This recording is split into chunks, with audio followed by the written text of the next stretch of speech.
আর যেহেতু তোমাদের আজকের ক্লাসটাও রেকর্ড রেকর্ড থাকবে, তো কোনো জায়গায় না বুঝলেও আশা করি সমস্যা হবে না। পরবর্তীতে দেখে নিতে পারবা। আচ্ছা, আমাদের দেখো, যে তৃতীয় অধ্যায় মিনিমাইজ করে দিই। এই যে তৃতীয় অধ্যায়ে ক বিভাগে দেখো প্রশ্ন অনেকগুলো। হ্যাঁ, তো এই জন্য আমরা ক বিভাগটা এখন পড়বো না। ক বিভাগটা পড়বো এই অধ্যায়ের খ বিভাগ এবং গ বিভাগের প্রশ্নগুলো পড়ার পরে গিয়ে আমরা ক বিভাগ পড়বো। কারণ হচ্ছে কি, এগুলো আমরা পড়ে ফেললে এখানে ম্যাক্সিমাম গুলো শেষ হয়ে যাবে। এরপর দেখবো যে কোনটা বাকি আছে। ঠিক আছে, এই জন্য আমরা আজকে আপাতত ক বিভাগটা দেখবো না, দেখি ওটা শেষ করার পরে তারপর আমরা এতে যাব। আবার এই যে খ বিভাগে দেখো, প্রশ্ন অ্যানালাইসিসে এই যে আইসোগ্যামাস অ্যানাস্টোগ্যামাসের পার্থক্য এবার চলে আসছে, হস্টেরিয়া অ্যাপ্রোস্টেরিয়ামের পার্থক্য চলে আসছে। দেখো, এটার পাশে কোনো সাল নাই, এটা মানে শুরুতে এসে আসছে, আগে কখনোই আসেনি। তার মানে কি, এরকম প্রশ্ন কি মাঝে মধ্যে পার্থক্য বা টিকা আসতে পারে। এখন তার মানে আগে কোনো সালে আসে নাই, তার মানে কি এটা কি কেউ পড়ে নাই? এটা কিন্তু সবাই পড়ছে। এই যে কারণ, এই যে বিভিন্ন প্রকার কই জানা গেল, আমরা ওই যে জনজননের মধ্যে আমরা পড়ছি না, আইসোগ্যামাস অ্যানাইসোগ্যামাস। আবার এই যে হস্টেরিয়া, এগুলো আমরা কি অজনের মধ্যে কি এই জিনিসগুলো পড়ে আসে, মানে পড়া হয়। হ্যাঁ, তো তার মানে হয়তো তুমি পার্থক্য আকারে পড়ো নাই, কিন্তু তুমি এই এই জিনিস প্রতিটা জিনিসে কি তোমাকে পড়া লাগছে। তো অনেক সময় যে তুমি হ্যাঁ একটা প্রশ্ন যেভাবে পড়তেছো সরাসরি এইভাবে না, একটু ঘুরেও কি আসতে পারে। তো অতটুকু ক্যাপাসিটি কি থাকতে হবে যে আমি একটা জিনিস পড়ার পরে যেন একটু ঘুরাই দিলে যেন আমি আমি লিখতে পারি আর কি। হ্যাঁ, তো এটাই একটা প্রমাণ আর কি যে আইসো এনআইসো এটা আমরা সবাই পড়ছি, কিন্তু পার্থক্য আকারে পড়ি নাই, কিন্তু এখানে পার্থক্য আকারে আসছে আর কি। হ্যাঁ, আর মোটামুটি এতটুকুই। আর এখানে দেখো বড় প্রশ্ন এখানে চারটা আছে। একটা হলো যৌন জনন, অযৌন জনন, বিভিন্ন প্রকার মাইসিলিয়ামের সচিত্র বর্ণনা করো, ছত্রাকের পুষ্টি সম্পর্কে বর্ণনা করো। এর মধ্যে দেখো, এই ছত্রাকের যৌন জননটা এটা কিন্তু আহ চলে আসছে, তাহলে এটা আমরা পড়বো না। কিন্তু এই যে অযৌন জননের মধ্যে এই যে দেখো, ছত্রাকের 6টি অযৌন স্পোরের বর্ণনা দাও। হ্যাঁ, তো এটা কিন্তু একই। আমরা যেমন অযৌন জনন পড়লে আমরা 10টার মতো অযৌন স্পোর পড়ি। আর এখানে খ বিভাগে আসে কয়টা? 6টি। তার মানে আমরা এই প্রশ্নটাও কি পড়বো না।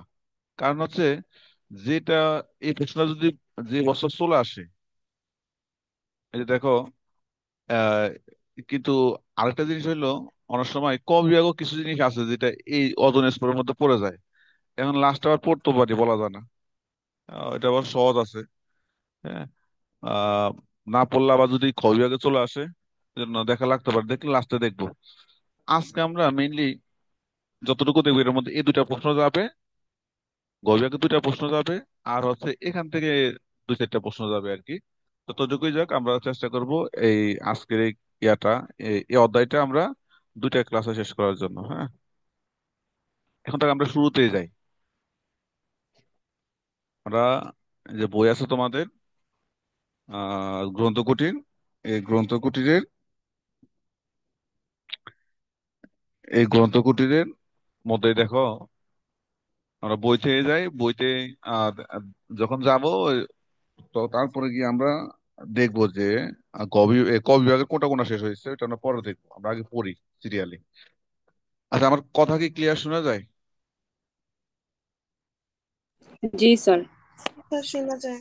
আচ্ছা, এখন দেখো, এই যে ছত্রাকের সাধারণ বৈশিষ্ট্যগুলো, এখন এই ছত্রাকের সাধারণ বৈশিষ্ট্য এটা কিন্তু আমরা কয়েক জায়গায় পড়ে আসছি। হ্যাঁ, তো এগুলা আমার মনে হয় যেহেতু সাধারণ বৈশিষ্ট্য, এটা 3 মার্কের জন্য 6-7টা পড়লে এনাফ। তো সেক্ষেত্রে এগুলো তোমরা পারার কথা। হ্যাঁ, আমরা অনেক পড়ে আসছি এগুলা। বিশেষ করে দেখো কোনটা তুমি জানো, মানে 6-7 টাকার একটা তুমি জানোই। যেমন কোনটা কোনটা জানো এটা আমি দেখি। প্রথম হইলো, এদেরকে বলি আমরা থ্যালোফাইটিক। মানে কারা? ওই যে যাদেরকে মূল কাণ্ড কি পাতায় আলাদা করা যায় না, এদেরকে কি বলা হয়? থ্যালোফাইটিক। আর আরেকটা জিনিস, প্রশ্ন কিন্তু আগের মতো প্রশ্ন কিন্তু ধরা হবে। আমি এই যে এখানে এটা দেখে নাম বলবো, সে উত্তর সে বলবা। হ্যাঁ, প্রশ্ন ধরা হবে। তো এখন দেখো, তার মানে কি এরা থেলোপাইটিক, অর্থাৎ দেহ মূল কাণ্ড পাতায় বিভক্ত করা যায় না। তারপর হচ্ছে এই যে কোষ প্রাচীর যে কাইটিন নির্মিত, এটা তুমি জানো। এরপরে দেখো, এদের যে দেহের অভ্যন্তরে যে পরিবহন টিস্যু নেই, মানে ওই যে ভাস্কুলার বান্ডল, জাইলেম ফ্লুইড নেই, এটা জানো। তারপরে এই যে ছত্রাকের যে ক্লোরোফিল থাকে না, ফলে কি হয়, এরা নিজেদের খাদ্য নিজেরা তৈরি করতে পারে না, এটা তুমি জানো। ছত্রাক মূলত মৃতজীবী বা পরজীবী, এগুলো জানো। তারপর দেখো এক কোষী থেকে বহু কোষী বা সিনোসাইটিক বা অ্যাসেপ্টেড, এগুলো জানো। তারপরে এদের যৌনাঙ্গের চারপাশে বন্ধা কোষ প্রাচীর দ্বারা আবৃত থাকে না। আচ্ছা, এগুলো একটু কঠিন ধরলাম, এটা বাদ। এই ছত্রাকের সঞ্চিত খাদ্য গ্লাইকোজেন, মানুষের সঞ্চিত খাদ্য গ্লাইকোজেন, এটা তুমি জানো। ছত্রাক সাধারণত চলাফেরা করতে পারে না, তবে কিছু কিছু আছে যেগুলা চলাফেরা করতে পারে, ওদেরকে বলা হয় কি, জু স্পোর। আর তো কিছু না। এক বা একাধিক নিউক্লিয়াস থাকে, স্যাঁতসেঁতে পরিবেশে জন্মায়। তারপর লাস্টে একটা উদাহরণ, দুই চারটা ছত্রাকের নাম দিয়ে দেওয়া। তার মানে দেখো, একটা, দুইটা, তিনটা, চারটা, পাঁচটা, ছয়টা, সাতটা, আটটা, নয়টা, 10টা, উদাহরণ হলো 11টা। তার মানে 11টা তো হয়েই যায়, তাই না? তো তোমার তো দরকার হলো 6-7টা। তো ছত্রাকের তাহলে সাধারণ বৈশিষ্ট্যগুলো কি পারবা? জি স্যার। জি পারবো স্যার। হ্যাঁ, দেখো এই বৈশিষ্ট্যগুলো এখানে নতুন করে পড়ানোর কিছু নাই, এটা আমরা বিভিন্ন সময় জিনিসগুলা পড়ে আসছি, কারণ এই যে ক্যারেক্টার গুলা তোমরা পারো, আগে পড়ছো, এই জন্য আমরা এটা বেশি ইয়ে করলাম না। আর তোমরা কি, আচ্ছা, গত ক্লাসের পড়া কি নোট করছো, দ্বিতীয় অধ্যায়? স্যার আমার অর্ধেক করা হয়েছে, আর অল্প একটু বাকি আছে। আর বাকি আছে কার?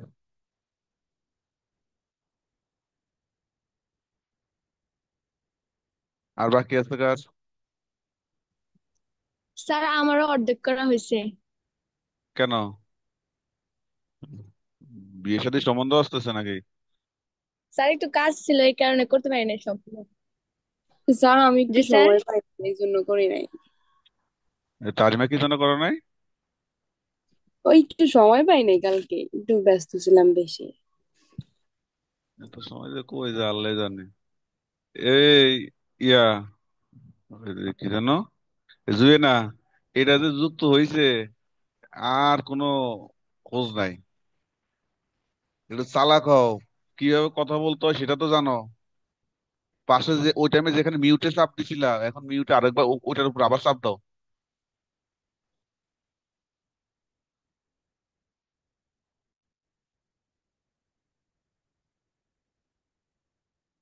একটা ইউটিউবে ভিডিও দেখলে মানুষ সবকিছু শিখে ফেলতে পারে, তাও কিছু ইয়া করে না।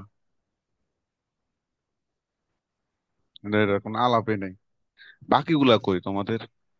এই যে এই যে প্রতিদিন যে পড়াগুলো যাচ্ছে, এই পিছিয়ে যাচ্ছে, যারা ওই যে সোশ্যাল কোড নোট করতে পারে না, এই ছত্রাক নোট করতে পারবে না সময়ের অভাবে। এই যে জুয়েনে এখন জয়েন হইতে এই অবস্থা, তো তুমি আবার জয়েন হবা কিভাবে, এই যেগুলো না জানলে?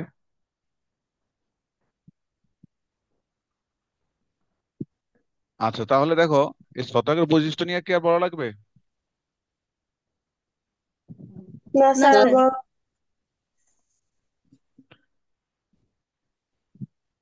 দেখো ওই যে সৌদা তো জয়েন হয় নাই না?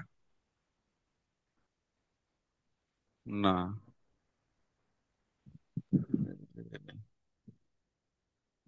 আচ্ছা দেখো, সোহেল ছত্রাকের পার্থক্যটাও পুড়ে ফেলো, যদি এটা এখানে আসে না, যদি চলে আসলো আর কি। আর সোহেল ছত্রাকের পার্থক্য, এটাও পড়ে ফেলে, এটা সহজ পার্থক্যটা, কারণ এটা আমরা বিভিন্ন সময় জিনিসগুলো পড়ছি। কারণ আমরা জানি যে মেইনলি শৈবাল থাকে কোথায়, পানিতে থাকে না? শৈবাল থাকে পানিতে, আর ছত্রাক থাকে কোথায়, এই স্থলে থাকে। শৈবালে ক্লোরোফিল আছে, ছত্রাকে ক্লোরোফিল, এই যে ক্লোরোফিল নেই। যেহেতু ক্লোরোফিল নেই, তা ও খাদ্য তৈরি করতে পারে না, শৈবাল খাদ্য তৈরি করতে পারে। আর আমরা জানি খাদ্য তৈরি করতে হইলে ওই যে সালোক সংশ্লেষণ বিক্রিয়ার জন্য আলো দরকার আছে। আর এবারে থাকে অন্ধকারে, এর আলো দরকার নাই। আর এ- 6 নাম্বার এটা দরকার নাই। 5 নাম্বার দরকার নাই, বিশ্রাম দশা।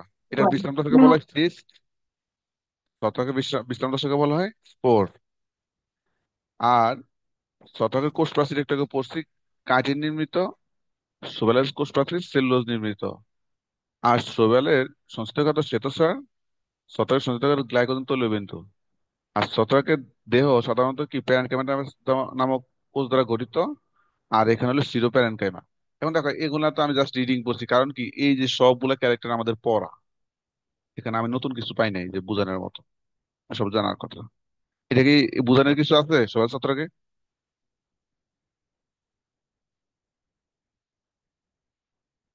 না স্যার, পারবো। যার বোঝানোর দরকার আছে সে কিন্তু বলবা যে কোনটা বুঝো না।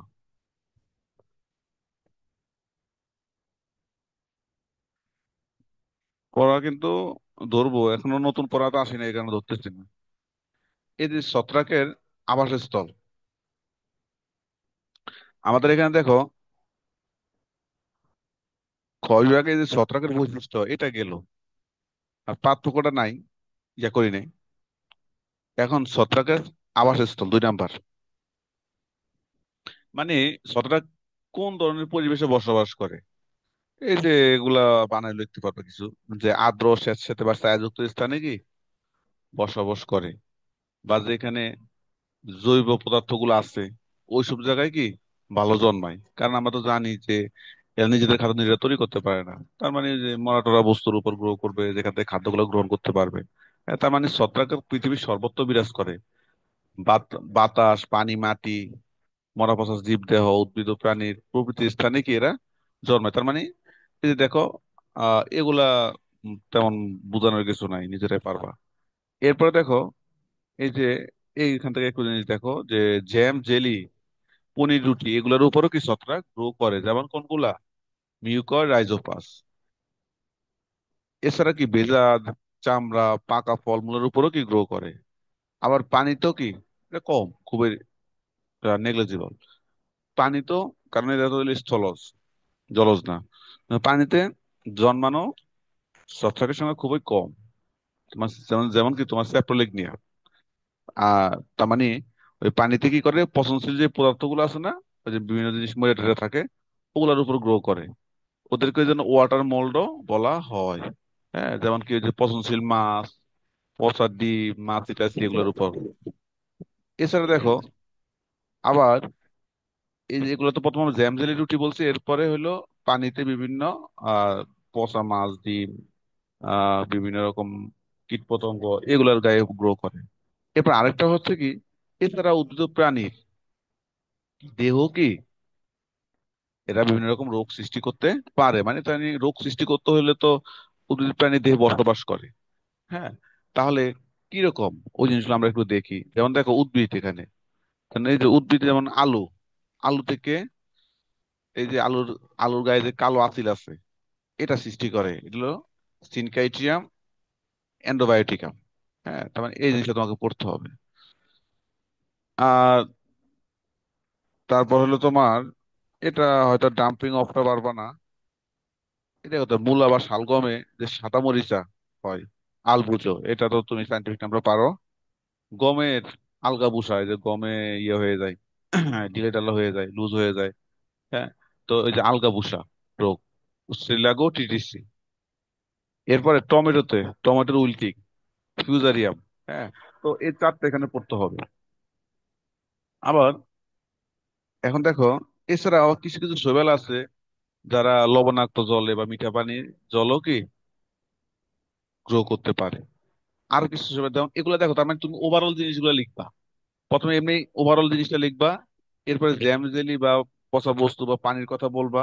এরপরে কিছু বলবা উদ্ভিদ প্রাণীতে গ্রো করে, এই উদ্ভিদ প্রাণীতে গ্রো করে, তখন এখানে কিছু উদ্ভিদের নাম বললা, আর প্রাণীতে বিভিন্ন রোগ সৃষ্টি করে। এরপর তুমি এখানে কিছু জিনিস বললা, যে কিছু শৈবাল আছে, যে ছত্রাক আছে যেটা মাটির নিচে গ্রো করে, এদেরকে কি বলা হয়? হাইপোজিন বলা হয়, যেমন কি টিউবার। আর কিছু আছে প্রাণীর বিষ্ঠার উপর গ্রো করে, এদেরকে বলা হয় কি কপ্রোফাইলাস, যেমন কি অ্যাস্কোবোলাস। আর কিছু আছে তোমার পুরা বস্তুর উপর গ্রো করে, ওটাকে বলা হয় কি পাইরোফাইলাস, যেমন কি পাইরোনেমা। তারপর জাইলোফিলাস মানে হলো, যেটা হলো কাঠ জাতীয় পদার্থের উপর মানে উদ্ভিদের উপর গ্রো করে, ওটা হলো জাইলারিয়া। মাইক্রোরাইজা, মাইক্রোরাইজা হচ্ছে কি, এটা একটা সিম্বায়োটিক রিলেশন।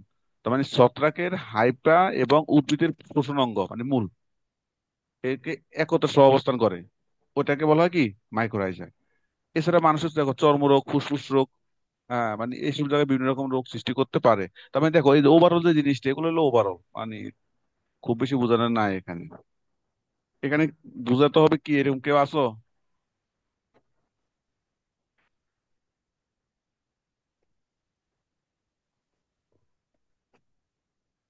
হ্যাঁ, এখানে বুঝাতে হবে এমন কিছু আসো? না স্যার, বুঝছি।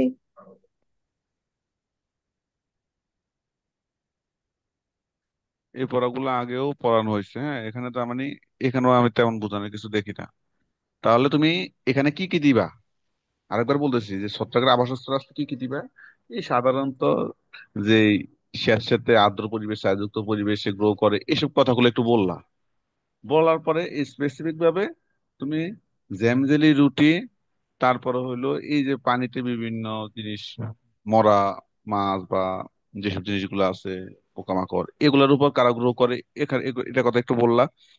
এরপর স্পেসিফিক ভাবে কিছু উদ্ভিদের উপর, স্পেসিফিক ভাবে উদ্ভিদের উপর তুমি যে কয়টা মনে থাকে, তিন চারটা মনে থাকলে, উপর কারা গ্রো করে, কি রোগ সৃষ্টি করে, এটা একটু বললা। তারপরে লাস্টে আরো কিছু জিনিস বললা, যে কিছু আছে কি মাটির নিচে, কিছু আছে প্রাণীর প্রাণীর মলের উপর, কিছু আছে পোড়া বস্তুর উপর, কিছু আছে কাঠ জাতীয় পদার্থের উপর। হ্যাঁ, তো আবার কিছু আছে কি তোমার ওই যে ইয়াতে, ওই যে ছত্রাকের হাইপা কি করে, হাইপা এবং ওই যে উদ্ভিদের যে মূল আছে, তারা একত্র অবস্থান করে, ওকে বলা হয় আমরা ওই যে সিম্বায়োটিক রিলেশন বলি, একে বলা হয়, এই ধরনের রিলেশনকে মানে মাইক্রোহাইজা বলা হয়। তার মানে এইসব জিনিসগুলা এগুলা নোট করবা, করার সময় সুন্দরভাবে করবা, করে ফেলবা। এখন দেখো, ছত্রাকের অঙ্গের পরিসর এটা আমরা দেখবো না তেমন। এখানে একটা বড় প্রশ্ন আছে যে মাইসেলিয়া, এখানে আমাদের একটা প্রশ্ন আছে কই জানো, বড় বড় প্রশ্ন আছে, মাইসেলিয়াম কি ছত্রাকের বিভিন্ন প্রকার মাইসেলিয়ামের সচিত্র বর্ণনা করো।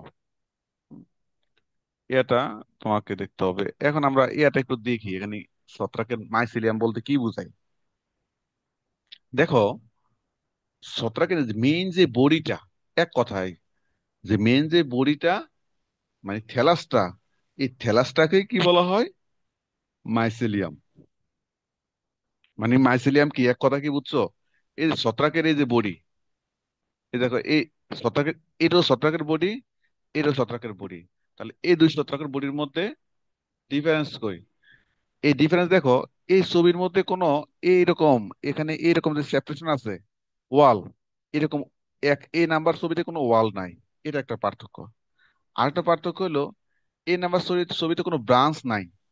এই যে এখানে যেমন একটা ব্রাঞ্চ আছে, দেখো কতগুলো ব্রাঞ্চ সৃষ্টি হয়েছে, এই যে দেখো ব্রাঞ্চ সৃষ্টি হয়েছে, তার মানে এটা হলো একটা সূত্রাকার থেলাস, এটা হলো কি একটা ব্রাঞ্চিং থেলাস। আর সূত্রাকার হোক ব্রাঞ্চের হোক, এই যে পুরা যে বডি, এই পুরা বডিটাকে বলা হয় কি তোমার, এই পুরাটা বডিটাকে বলা হয় কি মাইসেলিয়াম। মাইসেলিয়াম কি, এটা নিয়ে কি কোনো কনফিউশন আছে?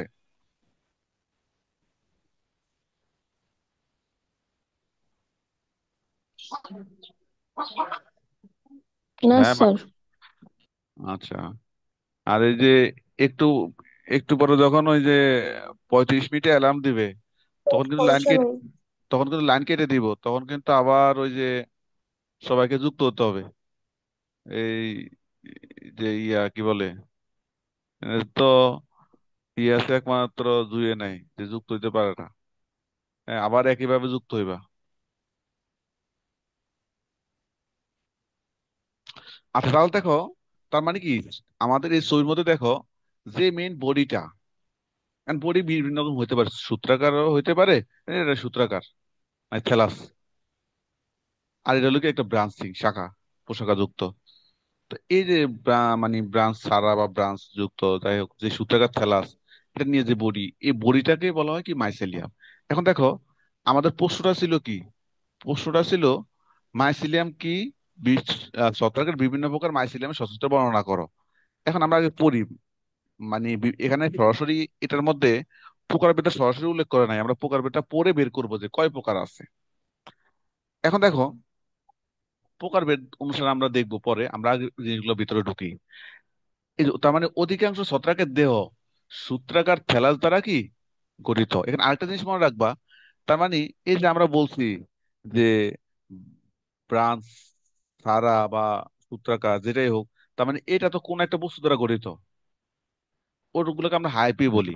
তার মানে ধর একটা, এটা যদি আমার শার্ট হয়, তাহলে শার্ট কি সুতো দ্বারা গঠিত, সুতা দিয়ে শার্ট সিলানো হয়, জামা কাপড়, তাহলে সুতাটা হচ্ছে কি, এটাকে আমরা হাইপি বলি। আর সুতাগুলো মিলে যখন এটা ড্রেস হয়েছে, ওই ড্রেসটাকে, এটাকে আমরা বলছি কি তোমার, যেমন ড্রেসটা এক এক ধরনের ড্রেসের সাইজ এক এক রকম, তো ওই ড্রেসটাকে, এটাকে আমরা বলি মাইসেলিয়াম। হ্যাঁ। তো এখন দেখো, এখানে বলছে যে অধিকাংশ ছত্রাকের দেহ কি সূত্রাকার থেলাস দ্বারা গঠিত। এই থেলাসে কি থাকতে পারে, শাখাও থাকতে পারে, দেখো শাখানিত হতে পারে, আবার কি অশাখা হইতে পারে। যেমন এটা আমাদের অশাখ, আর এটা হলে কি শাখানিত, এই যে শাখা আছে। আচ্ছা, আমি এই যে এখন আবার কেটে দিচ্ছি, আবার জয়েন হও, কারণ এই যে এখন লেট করলে বেজাল হবে।